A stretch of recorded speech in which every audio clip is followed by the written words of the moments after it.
Welcome back to Great Day Houston. We are live at the Houston Area Food Bank, where you see there so many volunteers have stepped up to help folks access a good meal.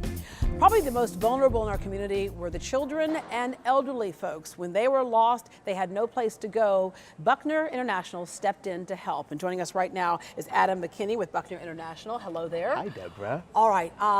You dealt with this storm in a different way than most people that I know, in that you were watching the place that I work go underwater during the whole thing. I live across the street, and water kept getting higher and higher, and we're wondering, all right, do I need to get off the 4th floor and try and get to safety? But I was fine. You have dealt with disasters before, and you dealt with it at the federal level. Dealt with it at the federal level and also state level in Florida growing up. I worked for Senator Rubio for a while, and also Representative Keith Perry out of Florida. And so we had several hurricanes come through. And then I went to law school instead of staying with some of the federal stuff. Yeah. All right. And your position here at Buckner International, explain to folks who Buckner is. It's been around for quite some time, and it services actually every part of our community. It does. Buckner has an incredibly rich history. It started in 1879 after the Civil War as an orphanage in Dallas, Texas.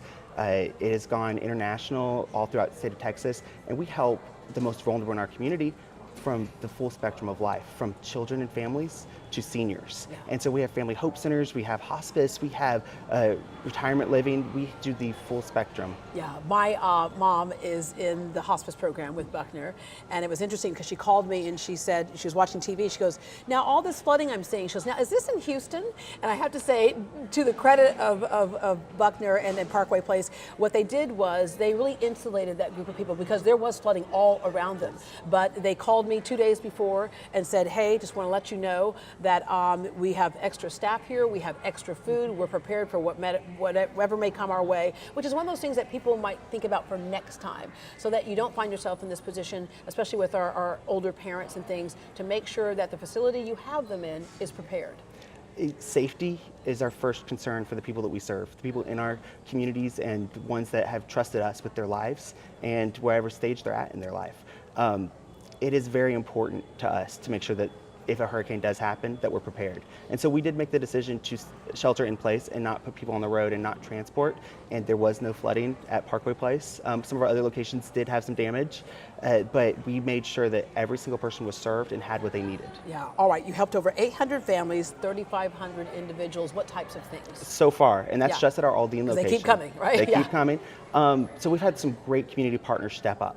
We've had Halliburton deliver, I think, 6 trucks of just emergency needs, so water, food, hygiene items, the immediate response that people can't get to other places, that we're able to give 17,000 bottles of water in the first day alone that we were able to give to communities that, because Halliburton's 2 miles away from our Family Hope Center, they stepped up and said, hey, how can we support this area? It's very low income. You're an emergency distribution site for the food bank. For the Houston Food Bank. Now. Well, see, the Houston Food Bank is phenomenal throughout the entire year. And it's great to see them step up now and say, hey, we trust you. We know you're going to these people. So they trusted us enough for that. Yeah, partnerships, okay. Prepping houses that were damaged? We're still doing that every day. We have families step forward and say, hey, we don't know how to do this.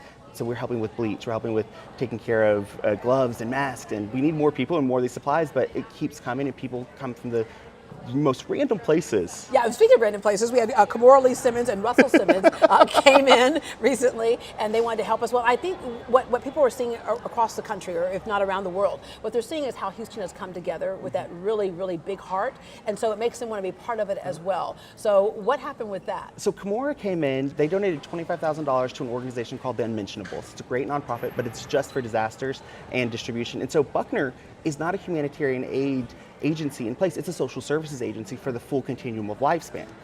Well, we have to partner in times like this that are helping our community. Strength in numbers. It's strength in numbers, but a community helps build a community. Right. It helps change a community. So Kamora came in, they chose our Family Hope Center in Houston Aldine to have distribution and unmentionables, and made sure that products were given to families that we had in place. And so they gave to 300 families about $25,000 worth of just goods, and they were so gracious. And cared so much. We actually toured around the community and walked through some houses, and they wanted to know how they can be involved. Yeah, and the cool part about that is that you're putting stuff in the person's hand that they need right then and there. Yes. You know, monetary donations always work, right? But the thing is, you didn't have to go buy anything. You didn't have to go buy those things. Goods were showing up that people needed at that very moment. And speaking they of, continue to show up. Yeah, It's great. Another one was a shoe donation that I believe was headed overseas.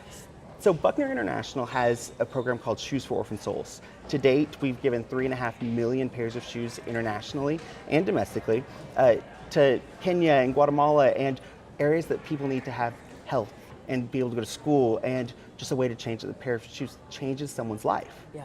So here in Houston, we had our largest shoe drive that Buckner does is actually through South Main Baptist Church. 17 years. They're actually in the Guinness Book of World Records right now.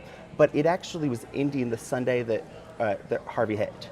And so we decided, instead of sending these shoes internationally, to take them to NRG, to take them to the convention center and make sure that people that were displaced with everything had a pair of brand new shoes. Yeah. I got to tell you, there's a story, I'll never forget it, of a little boy who, they're brothers actually, and the teacher noticed that one day one boy would come to school, and the next day the other boy would come to school, but they never were at school together. And finally she asked, what's going on here? And he said, oh, it was my brother's turn to have the shoes, because they didn't want to show up barefoot. They were embarrassed, but they literally did not have 2 pairs of shoes. And so when you talk about that, you know, metaphorically, literally, having a pair of shoes to stand in and walk in really means so much more than just what importance a lot of us may put on it. And it's unfathomable for that to actually be a problem. When we need to work on education, when we need to work on health, it shouldn't be about a pair of shoes or even food. Yeah. It should be about how do we help the community. All right, I want to wrap up with the fact that you have family in Florida as well. Yeah. So how did they do through Irma? A lot of damage. My entire family's outside of Jacksonville, Florida, and my dad lost his car. We're still working on what the house is, but everyone's safe. The cool thing about this is, right after Harvey happened, the first donations that we had was from a church in Jacksonville. They brought 3 large trucks. They slept on the floor of our Family Hope Center to deliver it to people that needed in their emergency immediate needs. And now we want to be able to give back to them, but we're still handicapped at this, but they need it too. Yeah, how do we help a place like Buckner International? So Buckner.org, the first splash page goes directly to Harvey Relief or even our programming, because the great thing about Buckner is we're not leaving. We are here in the community. We're giving back to the most vulnerable in a way that we can. It's a great ministry. It's a great opportunity to give. And you mentioned that point ministry, because there is a faith-based It is faith-based, yes. mission to what Buckner International does. R.C. Buckner was a pastor, and it's a great faith community, and it's an amazing part of that. All right, Adam, thank you very much, and we wish you your family the best in Thank you. recovery as well. All right, so besides nonprofits, part of our business community stepped up as well. We'll talk to 2 businesses that helped us power through the storm and stay connected.